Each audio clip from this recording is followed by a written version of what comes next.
Hello, everyone, and welcome to the Indiana Nomad Podcast, sponsored by DataShapes, the experts in all things signal and waveform AI. I am your host, Logan Selby. This podcast will introduce various experts from different industries from around the globe to give their thoughts on technology and how it has affected them personally and professionally. We will spend time understanding how innovation is changing their industry and where each guest sees the evolution going in their respective field. I hope you enjoy and feel free to follow us on Instagram, Twitter, or our YouTube channel at Indiana Nomad. All right. Hello, everyone. Welcome to the next episode of the Indiana Nomad Podcast. Today, I'm joined by Zac George. Zac has a very robust background in electronic warfare and really anything signals, especially in a Navy background. So I'm going to turn it over to him and let him do a little intro, and then we'll get into the topic for the day. Yeah, thanks, Logan. Hey, appreciate you having me on. It's really great to talk about these topics, especially in a podcast format. So I'm kind of a unique beast here. I'm actually an American living over here in Switzerland. I live in St. Gallen, Switzerland. My wife is Swiss. Kind of long journey from active duty Navy as a surface warfare officer down on the best coast, the West Coast, and then moving over to doing some work in the Beltway, and then kind of coming into some really good professional experiences at UCOM and SOCGEAR, especially on their EW and GEMSO teams. A lot of great stuff coming from those teams. So it was a really good kind of foundational learning experience for me. And then did some little time with some Swiss decoding companies, and now kind of landed into CRFS. So while CRFS is based in the UK, I have a luxury of working remote and getting a little better weather than they do up there in Cambridge. So that's kind of where I've kind of landed myself. And I do the business development, obviously, for the international team. Perfect. Well, we're happy to have you on this episode. And just for the audience, we're doing a series called Spectrum Series. And so this is episode 1 of our Spectrum series. So we're happy to have Zac on to get into some really important topics. And so one that we're going to focus on today, and I have a feeling we're going to run out of time and we may have to end up installing a part 2, but we're going to focus on the effect of autonomy on spectrum management and what that looks like. Spectrum management has been a hot topic in not only defense, but in the media in general recently. As we talk about congested and contested environments, what's that look like for the future? And as we expand and develop more autonomous systems that we're employing both on the defense side and commercial side, spectrum management is going to be a big topic that we have to put forward and figure out before we start doing all these deployments on the autonomy side. So Zac, has a very solid understanding and a background on how to look at that and what perspective we should take. And so, I'm happy to have him on. Me being an autonomy guy, I love this topic, and I'm going to turn it over to Zac to kind of kick it off, and we'll dig into this. Yeah. So, I think the best thing as we approach this is to kind of understand what's happening in the civilian sector, and then how the military is going to have to really take that on and adapt. While the military, in a lot of ways, in some aspects of warfare and domains and technology, is ahead. With DARPA, the great things that DARPA does sometimes is pretty amazing. With the autonomy side, they're a little behind.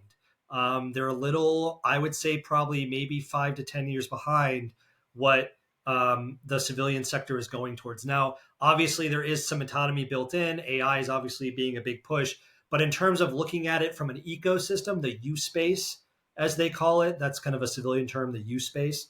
I think the military is a little behind. And that's why it's been really exciting, at least in my position here at CRFS, is I'm able to engage not only in our military business, but also in our civilian business, where we see kind of the autonomy aspects pop up and the unmanned traffic management space, U space world growing. And also because we work with spectrum regulators, and this is kind of on their mind, at least that's the civilian spectrum management agencies. Yeah. So in your opinion, I guess we've seen a lot, on recently in the drone space, in the unmanned surface vessel space. So I guess moving forward, I'll say the UXV space. So all domains when it comes to autonomous vehicles. And a lot of different folks are trying to, play in that space now that have came out of commercial enterprise and trying to plug their solutions into the DoD. And so, from your perspective, taking these technologies from commercial and throwing them into the defense environment, what are some challenges there that you see, and what are some things that we need to start thinking about in order to try to close that gap that we have between the commercial and defense sectors? Yeah. First of all, I love the way that the U.S. military and actually UK military, NATO has REPNIS, which is a USV program they have in Portugal. I love the way they're approaching this problem set. This is the program of record. This is like taking what's out there, getting companies involved early, small companies. I was out at some of these events, and I've just seen smaller, more agile companies, and they can make the changes on the fly. And it's kind of a SpaceX approach where they're kind of like testing what works and then kind of creating the con-ops as they go. And in my opinion, that's the best way to kind of get something fielded quickly. But what they're facing is, for example, the defense agencies, obviously the lethality piece. Civilian unmanned systems don't really have a lethality aspect. That's very militaristic. Another thing is um, they're deploying systems in areas where you might not be able to build kind of a protective ecosystem around it. So think about like in a hypothetical, this is obviously hypothetical, that you deploy it to the Red Sea, or you deploy it off of, Africa somewhere, or wherever you want to deploy your ground vehicles, surface vehicles, drones, or whatever. Like, that the spectrum could be a wild environment. And even if you find that there's jamming interference, you don't really have anybody that you can trust in that host nation government that's going to go actually solve the interference problems. Whereas like if you're up in Europe, for example, there's been a lot of autonomous shipping testing in Antwerp. There's also been some testing, I think, in the UK and in France and things like that. And you can trust that those regulators are going to really, and the police will kind of solve that problem for you. So it's kind of, that's the other thing, is everything's kind of has to be on your own. So when the military deploys, even though there's partners and allies, you're going to have to kind of come with your own full protective package for deploying the USVs or the UGVs or the UAVs. Vice in the civilian sector, you have other agencies you can kind of depend on and trust. Yeah, yeah, no, that makes perfect sense. And along those same lines, as you start deploying more and more of these systems on the defense side, in these wild environments, there's obviously several different considerations that we have to make. And I know you've spoken on this recently at a couple of different events, but talking about as you further remove that human from the loop, so the human intervention becomes less. The more spectrum needs to be available and deconflicted. And so I would love for you to talk about that. That's a big topic that I'm interested in, and one that I think a lot of people should be aware of. And you articulate really well. So I'd love for you to give your Yeah, thoughts sure. there. What I'll do is I'll kind of throw out some terms that I think some people I would hope would research or Google after I say this, because it'll give some insight. So there's two kind of big trends right now in the use space, from the civilian side, where they're really looking at spectrum autonomy and again removing the human and the risk involved in going down this path. The first is with the International Maritime Organization. They have what's called MASS, MASS levels, or degrees, sometimes it's called. So degree 1 is the ship with an automated process and decision support. 2 is remotely controlled ship with humans on board. So someone's controlling it back from shore, but a human's on board kind of as a backup. 3 is full remote control. And then the 4th is actually really cool. It's like fully autonomous. The human, it's using AI, ML, like kind of like, Skynet type Terminator stuff to like figure out where it needs to go. The air drones, so like drone delivery and drone highways and air mobility and transport, they're also kind of using the same. It's not as delineated as it is in the maritime world, but it's the same concept. And so you have to think about, like, I was on USS Chancellorsville as a young officer, and we were doing a missile training test. This was made CNN as a story. We were doing a missile training test back in like 2011, and we were tracking a drone that was coming into our ship because we were testing our new weapon systems, just making sure that all the air defense weapon system measures were being taken to engage the drone, obviously kind of not with real munitions, but just in the computer.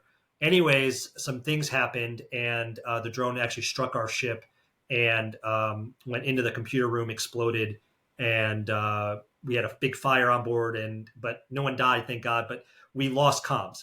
And so the ship was basically could move around, but we had the only way we could communicate with our sister ship was through handheld bridge-to-bridge radios. So we lost full comms. Link was down, data links, satcom was down, everything was down. And so I think about that when I think about U-Space, because now if I have a vessel up or a ground vehicle or a drone operating fully autonomously, and I don't have a human to pick up that bridge-to-bridge radio, then I have to think of now having a robust pace plan that if one comms goes down, that another one will pop up. So whether that's Starlink and a MIMO mesh radio or whatever the combo is, and it's hard because a lot of these platforms are small, so you're gonna have to work with real estate. But I think that's a big consideration that I know military commanders and program offices and researchers are going to have to think about as it goes forward. Yeah, no, and that's an interesting topic too. I recently had a few guests on from the critical infrastructure space talking about comms and how pace plans are critical when it comes to for the first responder community, rolling up on some type of mass casualty incident or some type of large event, and having that pace plan. And it's still not an automated process. I mean, you might figure out en route that my primary means of communication is not sufficient, so you might start rolling down that list, but you're also doing 1,000 other things. And so automating that process is a whole nother project in itself when it comes to autonomous systems. And I know folks are thinking about that. I know we have redundancy comms on some of the autonomous systems.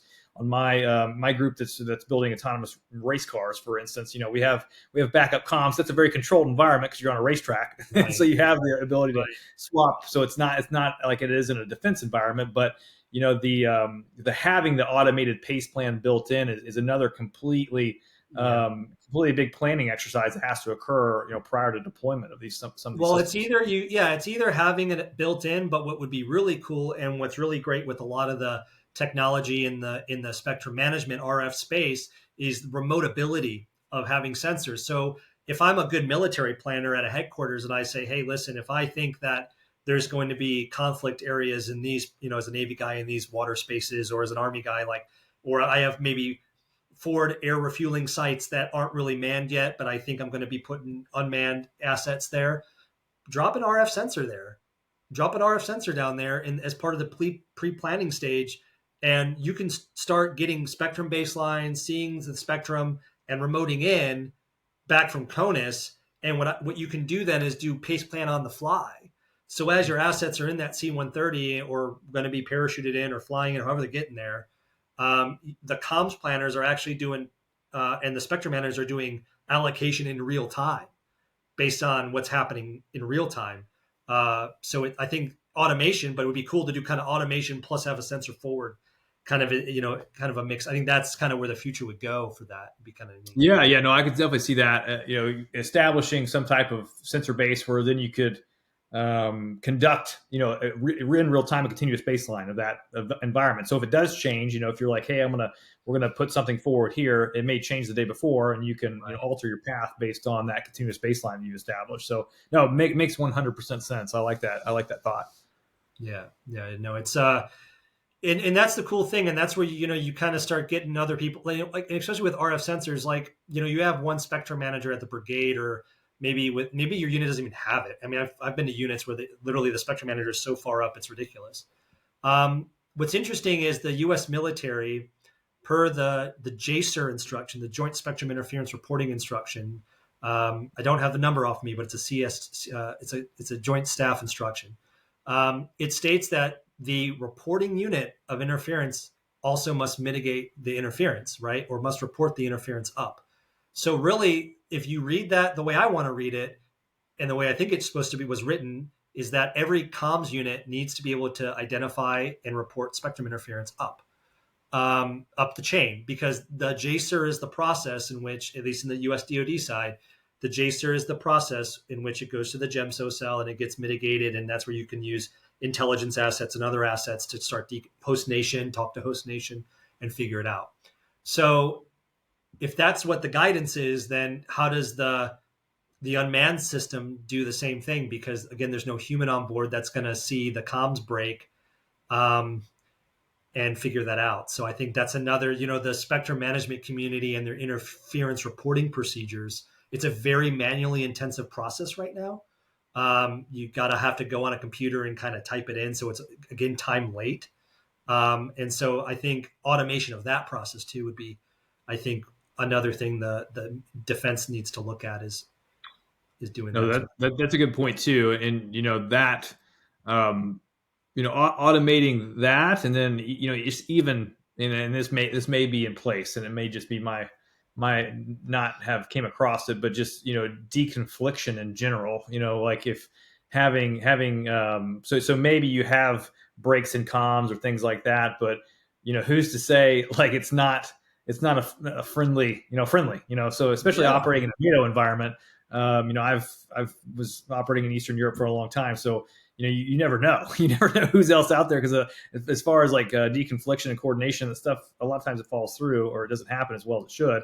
And especially the environment now that we have in Eastern Europe, kind of who knows. And so it could potentially help with some of that, especially if you can do some classification or identification of some of these signals to then potentially be able to deconflict. Right. And that's the biggest, I think, mental paradigm shift that the US military, and especially, again, it's really great that I'm really close to Germany and Italy and kind of talking to those my friends over there. But like, it's the biggest mental shift that I have to tell them is like, okay, so you've operated drones or spectrum in the deserts of Iraq and Afghanistan. That's kind of where a lot of people cut their teeth.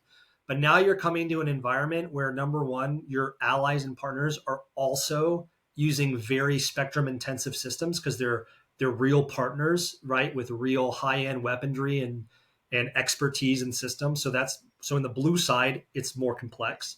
Then you have the green side or the civilian side, I will say, and you have the civilian drone highways, airports. I mean, you look at Switzerland or Germany, there's a lot of airports just around there, so that space there is already contested.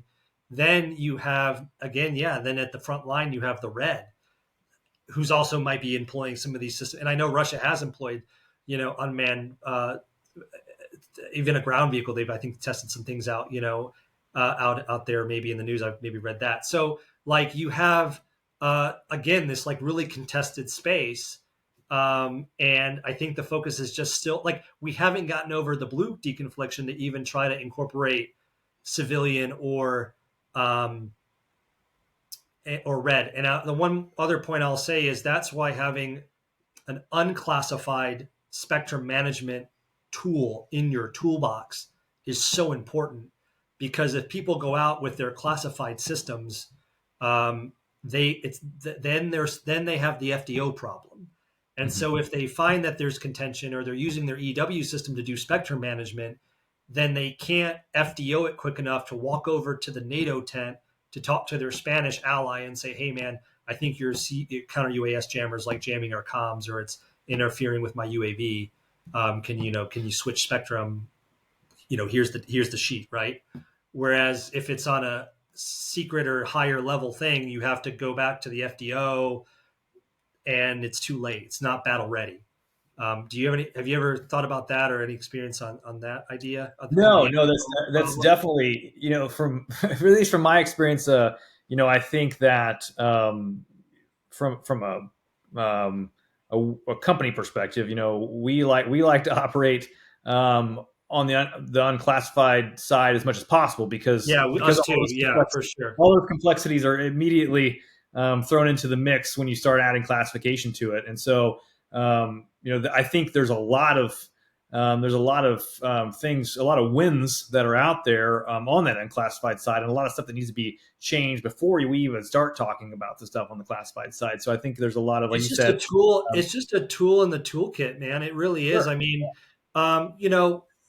we all know what makes something classified, but and that's fine. And that's useful for, maybe 5 or 10% of what you need to do. But like having that capability, and again, it doesn't have to be super tagged. It can just be, hey, you have a spike in the spectrum. I know what it is, but I just need to tell somebody to move it away. Like that's going to be so great, to share and to work with allies and partners and to work with your civilian counterparts, because in a mission command environment, you might need to, as the 03, 04 with your spectrum manager in tow, be walking to your Baltic allies spectrum people and figuring it out on the ground because you can't get comms back to higher headquarters, which might be in the rear. So if you're, let's say in the future, you're head of a robotics unit and your unit's out there doing stuff, and it's the local telecom that's jamming your system. Okay, so is the process then to go all the way back to the 4-star command to then call their national regulator, or can you walk over to the local office and be like, hey, here's what I'm looking at for my spectrum systems? We need to, can you move it around, or during this military operation it needs to be off because of XYZ, and they're like, yep, no problem, we got you, we'll support your mission. So Yeah, no, a lot of complexities there, a lot of complexities, and then adding on, as we've kind of spoke about in the past, you add on now all of these NATO allies. Not only are they employing maybe counter UAS solutions, or having other type of operations occurring that's taking up slices of the spectrum, but now think 3, 4, 5 years in the future where everyone's going to want to deploy multi-domain autonomous systems. So you're going to have aerial vehicles, ground vehicles, surface vessels, submersibles. Everything's going to want to be employed, and everybody's going to want it. So now the congestion that's occurring, it's one problem that will occur is the congestion is going to be so great, it's going to create a contested environment. right. And then how do you deconflict that on top of all those other things that are already a problem? It's just going to compound. So yeah, and what if you have an air system that delivers a ground system? I mean, there was the interesting news article where China had, I don't know if it was who knows how real it was, but China was talking about they had a big heavy lift UAV delivering a robotic dog with a gun on it. So is this a counter UAS problem? Is this a counter ground problem? Like, who owns it? Who Where does that go? So I think that'll be an interesting. Now the Marine Corps is great because they're like, hey, we operate an air lane and sea, we're the MAGTF. We control everything in our space. So yeah, they're a little easier. But when you're outside of kind of their domain, then it gets a little, I think, difficult, or the joint problem then comes into play on how you kind of manage that. The counter UAS thing, the counter unmanned systems thing, and they're impeding into your spectrum is all an incredibly interesting topic.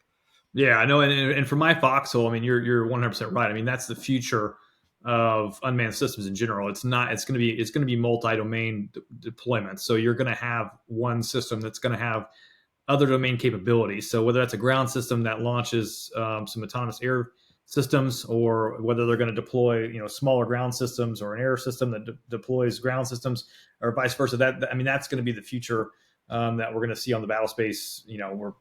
I'm assuming it's probably being seen a little bit now, in Eastern Europe, but it's definitely something that we will have to combat in the future as we prepare in the near future. Like, I exactly. think that's one of the issues that I see with defense.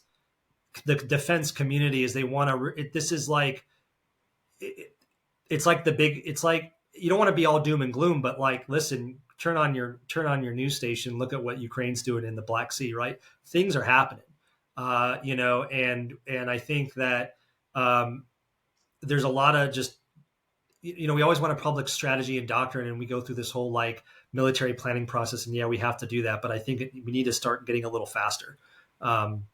And industry can help, and there's some things to learn, and that's why we were talking before the podcast. We're like getting, if you're definitely in the military, my recommendation is to get out to some of these conferences like Airspace World, Autonomous Ship Expos, start seeing what they're talking about, because that's going to directly, feed into whatever you're researching and employing at a tactical level. Because it's I'll end on kind of on this topic with this is, we can't be training unmanned systems in the desert of Nevada. There's no spectrum there. It's a great place to drop bombs. It's a great place to jam, I guess. But, you need to be deploying these things in New York City or in Philadelphia, or, not like, but that type of environment, or the training ranges that you're going to be creating to employ the mount towns that you're going to want to employ these in should have a lot of transmitters in there and should be pretty contested. I have a fear. Yeah. I mean, just think like any large metropolitan area these days, everyone's wanting to turn their city, I say quote unquote, into some type of smart Right. environment. So I wouldn't call it necessarily a smart city, but smart. A new high rise goes up in New York, everything in that building is going to be quote unquote smart. So the emissions coming from that, everything needs to be connected. So you're just creating Right. more congestion. And so if we're not mimicking that in our testing environments, then yeah, we are behind the power curve, Yeah. because And those the are interesting thing environments that too will. is like, do they need to use military specific encrypted comms, or can they just feed off of the environment that it exists? Yeah, because I mean, when you're operating in such a congested environment, it's easy to hide in plain sight. Right. At that point. So that's a another tactic that I think will be employed now and in the future as well. Yeah, yeah. I mean, and definitely, and especially in the special forces and special mission teams, being able to blend in is always, something that they lean on. And but I think, but there's been some talk in the U space. There's been some cool research done where these researchers were thinking about this of like, hey, I can't use ADSB for drones for drone highways because it's already a saturated protocol. Maybe I can lean off, or comms might be congested, right? Maybe I can lean off of like home Wi-Fi. I mean, these were some things like being talked about, or maybe I can 5G, like the 5G kind of revolution coming. Like maybe I can just kind of ping off of that, so I don't have to add more transmitters to a congested space. Yeah, that'll also be interesting. And and you're coming from the Army side, but like unmanned ground operations in a urban environment, vice in a Arctic environment, vice in a desert environment. That'll all be, I think, all interesting for sure. For Yeah, sure. yeah, a lot to unpack. Yeah. But I think this is a good topic to kind of end up on here. But I definitely think we should probably do a part two, where we unpack it a little more in the future. But no, a lot here, a lot of information that folks hopefully are paying attention to and starting to understand. Because, like you said, it's not coming; it's already here. And so now is the time that we have to react and start integrating some of these capabilities in order to move forward, because it's going to get more challenging. Yeah, absolutely. I just really end on that. Again, thanks for having me on. Really appreciate it.